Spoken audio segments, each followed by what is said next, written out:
Wetswana kwele bosupa mo phatleng thirimaneng ya tsatsi la labone kgaso ke ya dikgang tsa BOTSWANA television e tla go ena go tswa toropo kgolo Gaborone ke bidiwa Benson Phuthego makordi tibolegela ka go leba dithogo Tautona advocate Dumabo ko a kopana le balekane ba gagwe ka go farologana go tiisa botsalano kwa Phuthegong ya tsa itsholelo kwa Davos Switzerland Puso e itlama go tlhabolola melao le mananeo mangwe go tsosolosa itsholelo le go tokahatsa matshelo. Tshameko Morena Ramorebudi a tlhomiwa mokatisi yo mošwa wa setlhopha sa the Zebras. Kgaitsedi ke Patricia Chobonyane o tla bo a ditolokolola ka puo ya diatla mme ga re tsena mo go tsone. Metseletsele ya diphuthego ka go farologana kwa bothokong jwa e kgolo ya World Economic Forum e file Tautona advocate Dumabo go sebaka jalo sa go kopana le balekane ka ene ba itseanape le baeteledipele ba makgotla a mehama ya ditlhabololo e harologaneng go tsweng kwa borwa le kwa botsheka jwa lehatshe ka bophara go kopana ga Tautona Boko le Tautona wa Afrika Borwa Re Cyril Matamela Ramaphosa go file bo Tautona bao ka bobedi sebaka sa go nonosa botsalano jwa mafatshe ao a nang le dingwaga a ntshana senong ebile a tseisana molelo a dirisana jalo mo mehameng e le mmalwa ya ditlhabololo lekgotla la European Union ke lengwe la lefatshe la Botswana le dirisanang le lone mo mererong ya tsa papadi mme mogolwane wa lone mo mererong ya tsa mafatshe Re Joseph Sikela o ne a kopana jalo le Tautona Boko Tonakgolo ya pele wa lefatshe la United Kingdom Re Tony Blair le ene o bida kopana le Tautona Boko mme puisano ya bone ya boeremeletse segolobogolo mo dikganyeng tse di amang kgothaletsego ya loapi ka ebile le kgang e lefatshe la Botswana le itumileng sankatlhe go e lwantsha ka tsotlhe bagwebi le bone ba tsweletse ka go ipega kwa go Tautona Boko ba supa keletso ya go dira kgwebo mo Botswana mme mo go bone go le kompone e dirang dibaga manyena le mekgabisa ya ditemane e rolwang mme ba supa kgatlhego ya go tla go tlhoma madirelo mo lefatsheng la Botswana. Ha re boela mono gae tshwaragano ya bana le seabe mo tshekatshekong ya kabo ya madi a setšhaba a ngwaga wa 2025-2026 e kailwe fa e le botlhokwa hela thata mo go rurifatseng gore go akarediwa tse di tlhokwang ke setšhaba mo nakong ya gompieno jaaka go tlhamiwa jalo ga ditiro se se tlhalositswe ke motshwarela Tautona Rendaba Nkosinathe Gaolatlhe yo gape le ntona wa madi jaaka na ntshapego kwa Phuthegong eo ka moso gompieno mo toropo kgolo Gaborone e maikelelo magolo a yone e ne e leng go fa bana le seabe sebaka sa go tswa ka megopolo mo kabong ya madi a setšhaba e tlang Re Gaolatlhe a re lentswa lefatshe leno le lebanong ke dikgwetlho tsa itsholelo puso e tla itebaganya le go tlhabolola ditsamaiso tse di leng teng go ka tlhomamisa gore ya itshetlela go ya pele bana le seabe ba ba neng ba tsene Phuthego eo ba akaretsa makgotla le baemedi ba mehama e ikemetseng. Allow me to indicate that promoting export-led growth requires improved competitiveness and productivity, with a focus on reducing the cost of domestic production, bringing down the price of utilities, the price of power, ease of our logistics, and removing other barriers of trade. Therefore, it is necessary to apply these systematically as we review government's decisions and all major policy frameworks, systems, procedures in the economic, labor, and social areas. And in this context, the 2025-26 budget will prioritize several critical areas, including the need to rebuild fiscal buffers to protect against future economic shocks, the strengthening of domestic revenue mobilization, BRS. We believe, and many citizens of this country believe, that it needs to reshape it needs to build itself, that it can do 30 to 40% better in collection than it is. Me re salefo kgotla ya ditsheko tsa boikuelo e letleletse motshwarela tautona Renda Bagaolathe go boela morago boikuelo ja gagwe kgatlhanong le motsamaisi kana liquidator wa company ya Capital Management Botswana CMB. Re Gaolathe o na ikwetse kwa kgotleng ya ditsheko tsa boikuelo a gwetla tshwetso ya kgotla ya ditsheko e neng e molaetse go busetsa CMB madi a fetang 1.3 million pula a neng a duetswe ke company eo. Unkutsule Tamare wa Bega.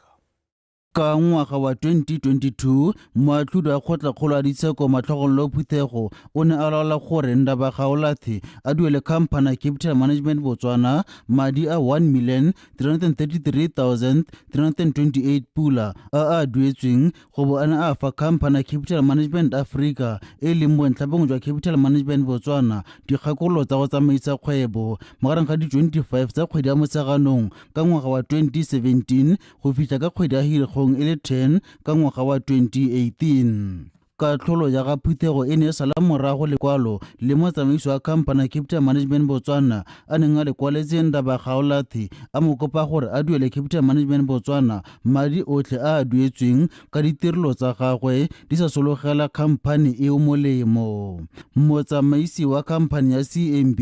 o na tlhalosetsa kgotla gape gore Gaolathe o rurifaditse fa e le boammaaruri a amogetse dituelo go tswa go khamphane ya CMB le gore ga ise a dirile khamphane eo tiro epe. Kgotla kgolo e na bolelwa gape ke motsamaisi wa CMB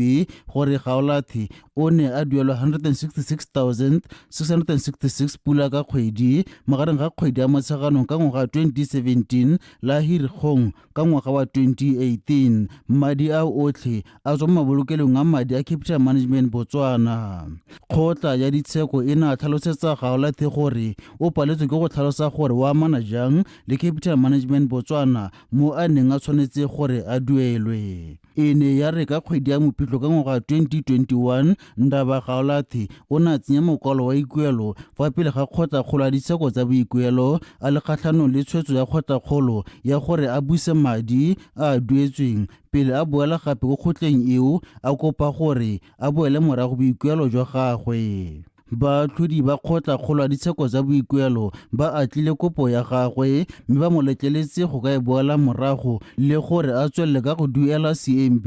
1,333,328 pula. Baatlhodi ba buile gape ba laela Gaolathe le CMB go ituela ditshenyegelo tsotlhe tsa tsheko. Unkutlule Tamage, BTV News, Court of Appeal, Gaborone.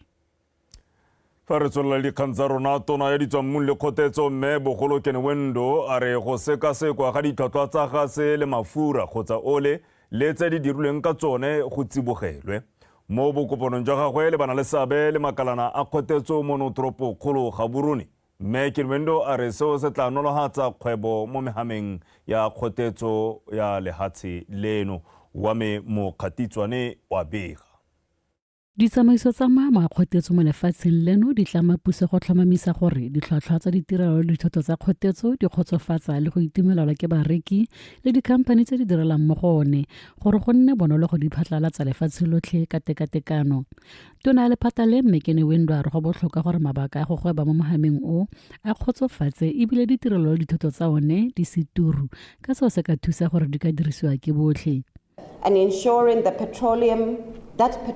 products are priced in a manner that will satisfy the players in the industry and, most importantly, that consumers will receive fair pricing in the market. And pursuant of this, the sector endeavors to provide affordable, reliable, and adequate supply of energy, as well as to improve access and efficient use of energy resources. Phuthego e senola dingwe tsa dikgang tsa botlhokwa mo mohameng o. I mean, we've got sun 24/7. Why can't we generate power through solar? And some of our companies have got capabilities to do that. For instance, I'll speak for Vivo Energy, for instance. We are owned by Vitol. Vitol is one of the top 5 traders. And we participate in this. There are mines across Africa that are running on solar, no diesel or biofuel, purely solar. And it's something that we can collaborate on. We are operating in an industry where we don't know what the end game is. Do we see a market where Botswana oil is the only participant in the next 20 years? Or do we see a market where private sector will be given a chance to participate? We want to ensure that there is a conducive environment for doing business, and so regulatory environment is key. The reforms that do so will be key. We have noted some of the issues emanating around pricing, around slate review. We have noted issues emanating around BERA and around the ball mandate. And we can assure you that the restructuring of BERA is imminent, and ball mandate is under review. Everybody has been asking this. Special fund management is currently under review. Tona ke ne wendo tlhomiseditse batsana phuthego e fa dikakgelo le dikgakololo tsa bone di tla dirisiwa go dira lenaneo la ditogamano tsa lephata la ditswammung le kgotetso la dingwaga tse 5 le maikaelelo a lone e leng go tokafatsa ditirelo tsa lone. Wa me Mokgatitswane, Botswana Television, Gaborone.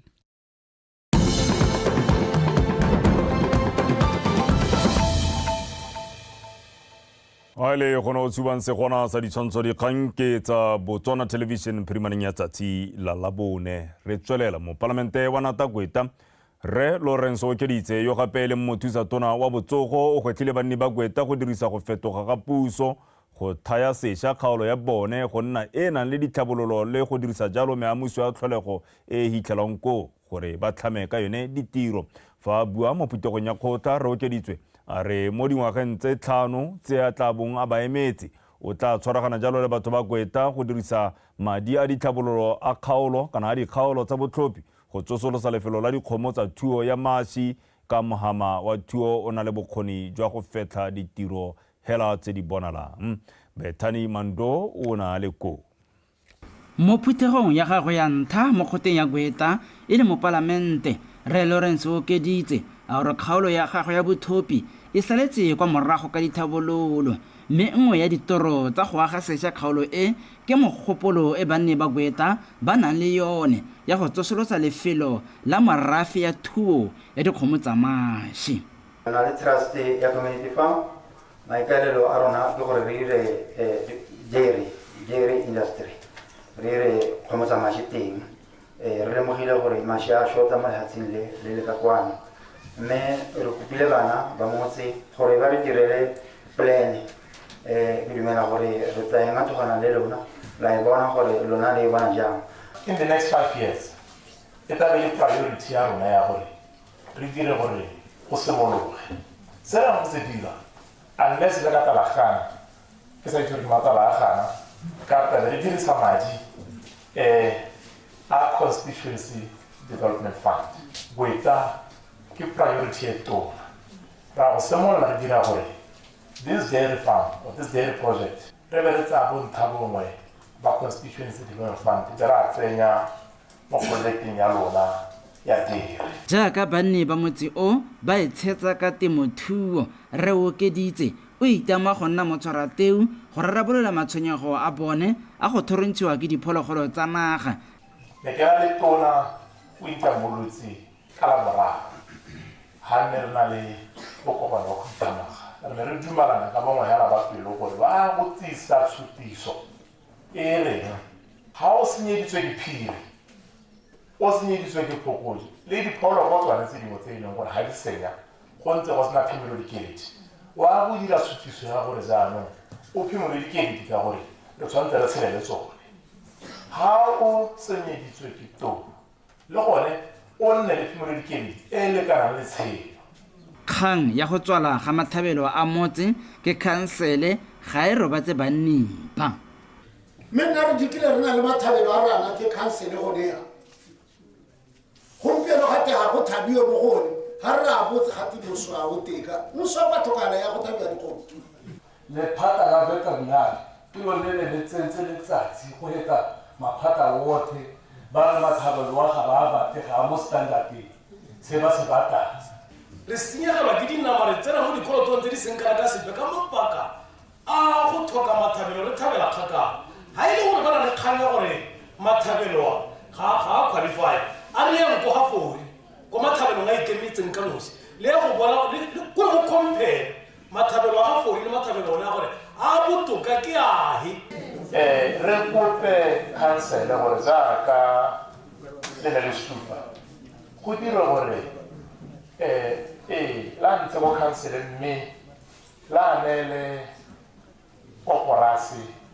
kana sengwe se ka benefita motse mo palamente o ba thomamiseditse gore le fa puso e tsere tshwetso ya go sekaseka ditiro dingwe tsa ditlhabololo tse di abilweng ka lenaneo la development manager hela tsela ya bone ya A3 go tswa nata go wela mo Gweta e tla tswelela e agiwa mme ebile a re o setse ya beile rakonteraka lefoko gore a wetse ka bogego ka jaana e setse le diphatsa mo matshelong a badirisi ba yone. Bethany Mantu, BTV News, Gweta. Magistrate wa Broadest monotoropo kgolo ga borone go fa one morweng o tsholotse kgang ya ga Pako Pena Sewawa ya go emisa phitlhogo ya ga Oratile Boysen Sewawa kwa ga Mosopa ka mosupologo. Mabaka a kgang ga kgona go rediwa mo letsatsing la gompieno ka gore Pako Pena Sewawa yo le mongongoregi o na se ka iponatsa fa pele ga lekgotla mme maemedi ba lelwapa batsadi le mmagwe moswi ba ne ba le teng kwa kgoteng eo ya ga Magistrate. Mpho ke leboge wa bega Magistrate wa lekgotla la Broadest go fa one morweng o ne a laola fa Pako Pena Sewawa a sena tshwanelo ya go tlisa kgang fa pele ga lekgotla bogolo jang ka mmagwe moswi a na sa rotloetse tshwetso ya go tlosolosiwa ga phitlho. Magistrate o ne a laola gore phitlho ya ngwana e tsweledisiwe ka mosomo mosong kwa Mosopa. Lekgotla le ne la tswelela ka go laola gore Pena a duele ditshenyegelo tsotlhe tsa phitlho. Mogolane wa lelapa le borra Sewawa o ne a tlhalosa gore ba itumeletse tshwetso ya lekgotla mme o ne a tswelela ka go tlhalosa fa ba ne ba sa itumelela tshwetso ya ngwana wa bone e bong Pako Pena Sewawa go isa kgang ko kgotlekgolo ya ditshekelo mme a sa fiwa tlhelelo ke ope mo lelapeng. Ngwana yona a bua ka hana bua ka teng a emisa loso ka mabaka ga Satane. Ngwana yona o na a re o ngorgetse maduo mme go ra gore na boa gapa a ya ko tlhakoriki a be ba morabare ngwana o teng wa tshela mme ga gona sepe sa ngwana o tshelang o na re o dumanana le batsala ba ene le batsala le ene ga gona le ha ile sepe se nna se dumanana le batsala le ene kganyala ke gore tota ngwana yona o na tseleletswe ke ditimona la ga Satane ga gona le ha ile sepe ke Satane ha le kena na batla gore go senyega ya ka go senyegile gompieko dikgomo di senyegile a wa nkutlwa ngwana wa le ke ngwana a rona ra mo rata le mo bogompieko jana ra go wa mo rata mme gompieko go siame khote le yone ngwana o le o ipone molato a ba busa gore ke boela ko morago mme ga re mo tshwepotso ke ngwana a rona go ntse hela jalo la botlhano ra a hitla ngwana ke ra gore a kalogela ba gaetso ka moso ra a hitla ka la botlhano mme ke dilo tsa ga Satane ngwana o la rona o tseneletswe ke Satane ga gona le ha ile sepe kgaitse di a keo malomeo ga ana le ha ile molato le ha ile selabe sepe gotlhe mo ke maka ke heditse ba gaetso. Ba lelwapa la ga Rre Sewawa ba ne ba emetswe ke Rre Lesedi Selokam go tswa ko Legal Aid Botswana. Mpho ke leboge Botswana Television ka borone.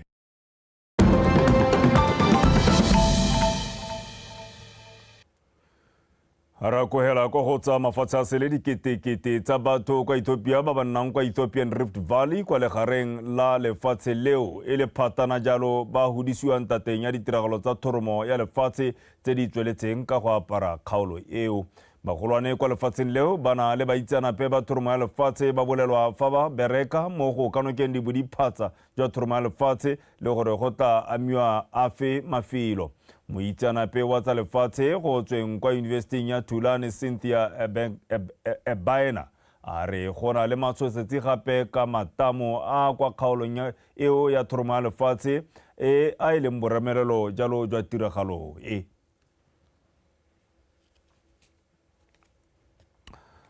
fa re tlola lewatle la transatlantic re leba kwa hatseng la America ba rotloetsi ba ditshwanelo tsa bahaladi ba ne ba bopeletse kgathanong le melao e mefsa ya tautona wa America re Donald Trump e ikaelelang go busetsa bahaladi kwa ga bone ka bontsi. Barulaganyi ba mogwanto o ba ne ba tsene tebelelo le phuthego go fa bahaladi dikgakololo tsa semolao fa sena go ikanisiwa semmuso re Donald J. Trump ona dirolola melao ka bontsi e amanang le batswakwa mme a itlama fa tla busetsa batswakwa botlhe ba ba senang teseletso kana dipampiri kwa lefatsheng leo ka fa molaong tshwarelo. Wetso ra tswelela mme re tla bora kwa hela jalo kwa khutwaneng sa tsa metshameko kwa gona kgaitsedi ya Kente bo gantse betlela a emin sentle.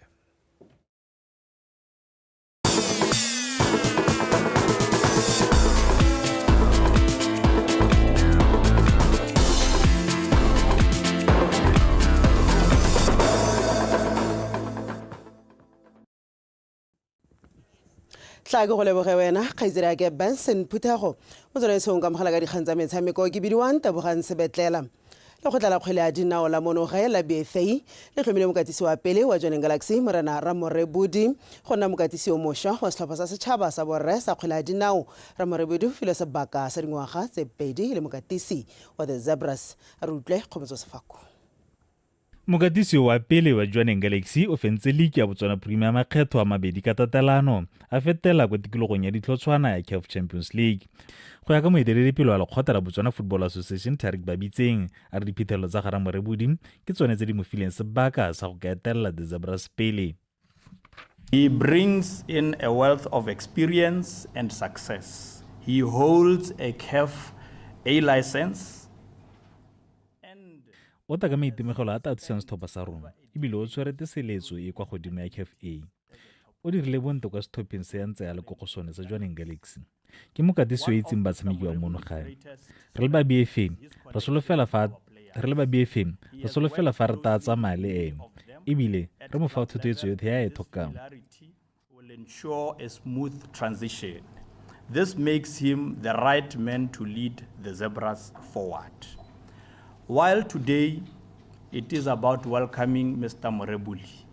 O tsweletsa a re mo tumelanong eo go na le tse ba di mmeileng pele ya go ka di fitlhelela mo ngwageng tse pedi tse di tang. I must share that we have agreed on clear targets to measure our progress. These include progressing beyond the group. Go na le tse re dumelaneng le ene tse re eletsang gore a di fitlhelele jaaka go fenya kgaisano mo ngwaga ya Khosafa. Go iponela phato go kgaisanong ya Chana. Re batla a fetela kwa metshamekong ya ditlhotswana go sejaneng sa Aforika ga mmogo le go gapa dintlha di le 12 mo metshamekong e setseng ya go ipatela phato go sejaneng sa lefatshe. Re na le tumelo ya gore tseo tsotlhe o tla di kgona. Improving our FIFA rankings to the top 30 in Africa. These goals reflect our belief and his ability to take the Zebras to the next level. Ramorebudi o ka ile fa lefatshe leno le na le batshameki ba tlhwatlhwa ba batang mo thusang go fitlhelela tsa di beilweng pele. I think this is the challenge that comes with all the experiences that I've been through. And I think I want to take the opportunity once again to thank the president and the leadership of football. Tsela e ke setseng ke e tsamaile e ne empa akanyetsa gompieno ke ka mong ke tsa nthumo e ka thoafalo. Tsela e ke setseng ke e tsamaile e ne empa akanyetsa gompieno ke ka mong ke tsa nthumo e ka thoafalo le go disa pharologanye mo kgweleng ya dinao ya Botswana le mo sethopheng se. Ke rata go leboga ba BFA go ntshepela go mpha sebaka sa go etelela setlhopha se pele. Se se botlhokwa gape ke go dirisana le botlhe ba ba nang le seabe mo kgweleng ya dinao go simolola ka bakatisi ba dithopa tsa rona tse di leki tse di farologaneng. Every weekend you see many people attending matches. That simply means that football is the biggest sport in the country. Ramorebudi o tla simolola tiro ya gagwe ka motshameko o thata kgatlhanong le Algeria e le wa go ipatela phata go sejaneng sa lefatshe kgwedi ya Mopito e le 17 kwa lebaleng la Obedi Itane Chilume. Kgomotso Sefako, PTV Sport, Gaborone. re sale fo moeteledipele wa lekgotla la Botswana Football Association Tarik ba bitseng o rotloeditse ba na le seabe ka go farologana mo metshamekong go fa setlhopha sa Botswana sa the Zebras tlhotlhetso yotlhe e se e tlhokang gore se kgone go fitlhelela go le gontsi. Football is not just about the players and coaches. It is about the support of the entire nation. Ke kopa lotlhe go ema kgwele ya dinao ga se a batshameki fela le bakatisi ke a mongwe le mongwe ka thothetso ya lona re ka fitlhelela go le gontsi mo metshamekong ya mafatshe ke ka jalo thothetso ya lona e leng botlhokwa to encourage the nation to support both our Zebras and the Maize teams as they represent Botswana on the global stage. Locally, we need to fill stadiums and create an atmosphere that will inspire our players during the World Cup qualifiers. Imagine a packed Francistown Stadium, Obetitani, with the fans traveling from as far as Gantsi and Shakawe to cheer up for the Zebras. Your support can make all the difference. Fa ba National Anti-Doping Coordinating Office NAKO ba golotsa maina a metswako yotlhe ya ngwaga wa 2025 e ba dumelang e neela batshameki maatla go diragatsa go feta bokgoni jwa bone ka jalo e sena go letlelelwa mo metshamekong. Moemedi wa lekgotla leo Dikgang Kubamang a re monongwaga go dirilwe diphetogo di le mmalwa go itebagantswe thata le motswako wa diritibatsi wa steroids. A rutle Bako Strike. Kubamang a re go botlhokwa gore maloko a makgotla a okametse metshameko ka go farologana ba itse ka mokwalo o gore ba nne podimatseba ka metswako e sa letlelelweng go ka dirisiwa ke batshameki monongwaga. Kubamang o tsweletse a re se se ka tila dikgang tsa batshameki ba iphitlhelang ba segetswe fa thoko mo mererong ya metshameko mabaka e le tiriso ya metswako eo. We encourage our athletes to abstain from buying supplements or any medication over the counter so that they are a bit safer. They need to consult with their sport nutritionists or pharmacists or team doctors if they have any, so that they get proper prescription to avoid those positive results. Ntle le go rutuntsha batshameki le makgotla a okametse metshameko ka go farologana mono gae, Kubamang a re ba ikemiseditse le go tsenya kitso mo barutuntshing ba bone ba ba tsamaisang dithuto tseo go itepatepanya le diphetogo tse di tlang ngwaga le ngwaga. We have trained educators who are volunteers for the office. They have been trained by World Anti-Doping Agency in conjunction with South African Institute for Drug-Free Sport and also the Regional Anti-Doping Organization. So we usually have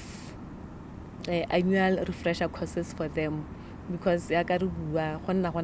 changes. They need to be aware of these changes so that they give proper information and updated. So we do have a group of trained educators mo Botswana. Nngwe ya diphitlhelelo tsa lekgotla la Botswana Anti-Doping tsa monongwaga ke go tshegetsa phuthego e kopantse makgotla otlhe a okametse metshameko ka go farologana mono gae go tla go arogana le bone dikitso le metlhale e ba ka e dirisang go ka fema dikgang tsa tiriso ya diritibatsi ke batshameki. Can have all our sporting associations in one room, one place, so that they appreciate gore ha go bua ka anti-doping go bua ka eng, from testing to education to prohibited substances to everything, to their responsibilities, their rights as the support personnel or as the sporting associations. So I think it's something that we are working on to have that stakeholder relationship le bone or that stakeholder engagement le bone this year, so that it becomes quite easy for us as the office, because if we have them educated, if we have them informed, then it's easy for the athlete le bone ba khona gonna ba ba botse ba ba bolela gore nya mme kwa anti-doping go dirwa jana le jana re simolla gone go godimo go itlhela re tsana go class. Nongwaga lekgotla la Botswana Anti-Doping le tla itebaganya le go tshegetsa dithuto se ka dipuisano mo mafelong ka go farologana se e le tsela ya go phatlalatsa kitso Botswana ka bophara. Bako Strike, PTV Sport, Gaborone. Jaanong fa re tla kwa bokhutlong setlhopha sa tsa botlhe se se leng mo pakeng ya sone ya ntlha mo leking ya First Division North se solofela fa se tla tsweledisa tema e se isegileng ngwaga o fetileng ka diphenyo morago ga gore sekwadise batshameki ba popota ba ba supileng fa ba tla se thusa go tswelela se le kwa setlhoeng sa loko ya leki eo a rutlwe Tsegofatso Malepa.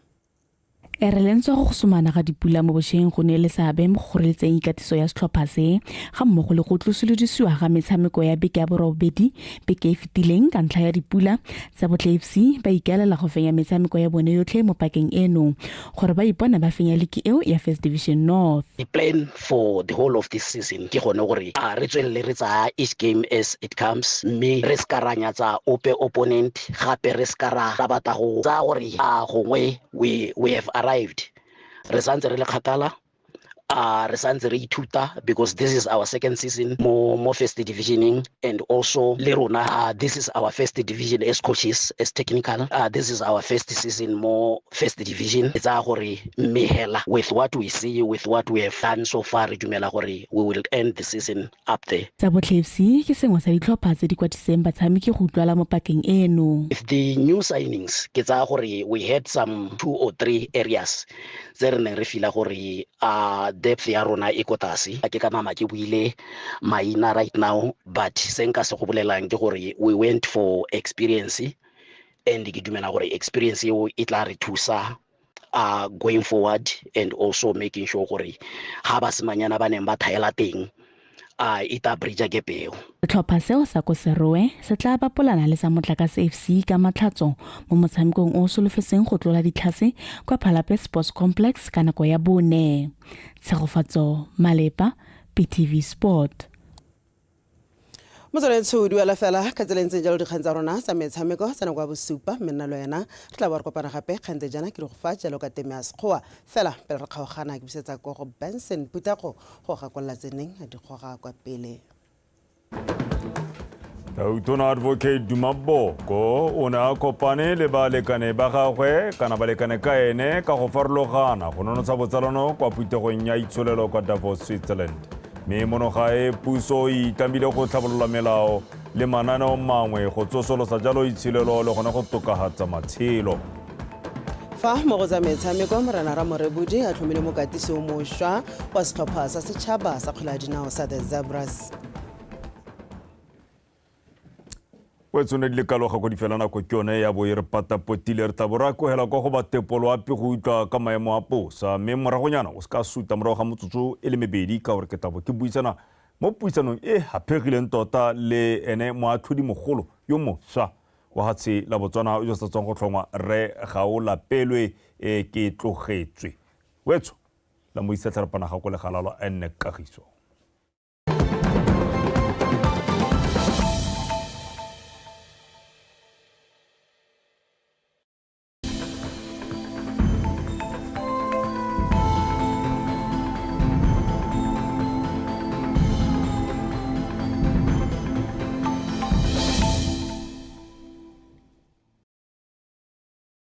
Tlaketse sebaka se ke go dumedise kwa lapeng ke re ponelopele ya maemabosa bosigong jono o itlhisediwa ke nna Neo Aten mme a e re pele ga re lenga thogana seemo sa ka moso tla re bone pule re gatisitseng mosong ono. Masome a supa le bone kwa Rappelspan Primary School, masome a matlhano le botlhano kwa Mohembo Primary School,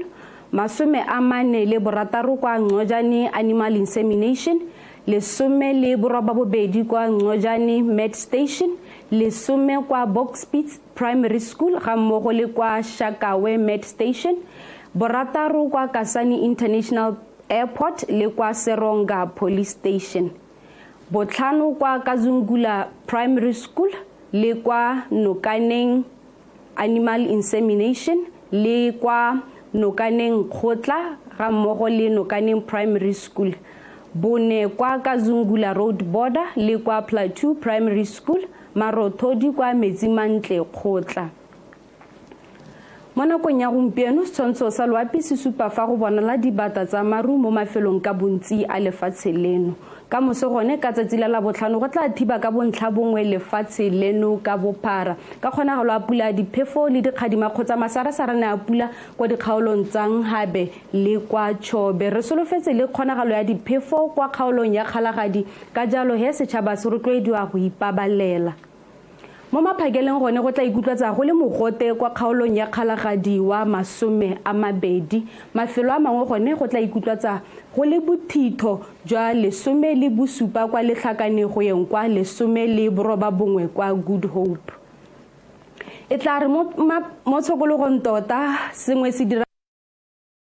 gale kwa kgaolong ya Kgalagadi kwa e leng gore re solofetse gore ba tswelentse ba butswa mo tshokologong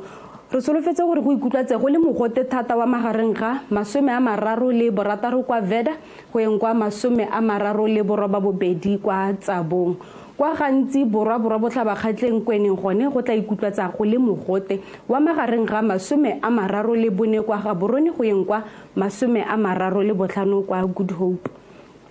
kwa Nghabe Chobe le Gare le kwa Bokone botlhaba gone go tla ikutlwatsa go le bothitho jwa selekanyo sa 21 kwa Francistown go yeng kwa 31 kwa Mahalape ga re tswelela ka seemo sa loapi sa mafelo a beke kwa borwa botlhaba kgatleng kweneng go tla thiba ka bontlha bongwe ka kgonagalo a pula diphefo le dikgadima kgotsa pula mo mafelong mangwe a dikgaolo tseo mme tla re mo tshokologong go ikutlwatse go le mogote kwa gantsi le Kgalagadi go tla thiba ka bontlha bongwe ka kgonagalo a pula diphefo le dikgadima mo mafelong mangwe a dikgaolo tseo mme tla re mo tshokologong go ikutlwatse go le mogote go yeng ko mogote thata ko Chobe le Nghabe gone go tla thiba ka bontlha bongwe ka kgonagalo a pula diphefo le dikgadima mme mo tshokologong gone go tla ikutlwatsa go le bothitho kwa le Gare le Bokone botlhaba go tla thiba ka bontlha bongwe ka kgonagalo a pula diphefo le dikgadima kgotsa pula mo mafelong mangwe a dikgaolo tseo mme mo tshokologong gone go tla ikutlwatsa go le bothitho Pagetso ke ne ke le tshwaretse go le kalo go tswa tepolo ape go itlela re kopana mo nakong e tlang a re bokgaoganeng